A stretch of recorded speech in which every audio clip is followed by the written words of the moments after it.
C'est un peu abrupt, mais quand on connaît un peu l'homme, on sait que c'est quelqu'un qui fonctionne beaucoup sur l'affectif et sur le ressenti du moment. Donc on savait très bien que si ça devait arriver un jour, ça arriverait de cette façon-là, de cette façon assez brutale. Donc voilà, je comprends, je suis déçu effectivement, mais à la fois je comprends aussi cette impatience dont il a fait preuve tout au long de cette année. Maintenant, ça nous donne une exigence de résultat, d'autant plus maintenant qu'il a quitté le gouvernement.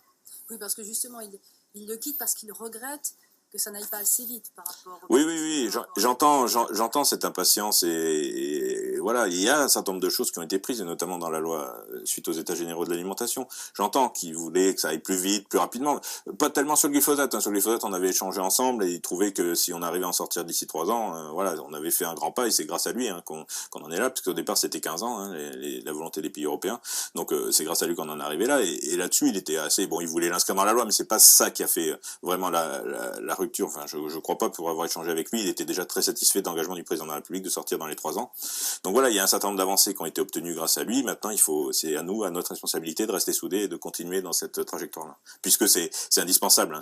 Voilà, on voit bien aujourd'hui avec cette sécheresse qui nous frappe de plein fouet depuis quelques mois, et ces sécheresses à répétition finalement, puisque c'est pas, il y en a déjà eu une en 76, mais là on voit bien que ça se réchauffe tous les ans, tous les étés sont de plus en plus chauds, les hivers de moins en moins froids aussi, donc il faut vraiment se mettre en capacité de lutter contre ce réchauffement climatique, parce que ça va avoir des conséquences très importantes et très graves pour au-delà de l'environnement, mais aussi pour l'économie.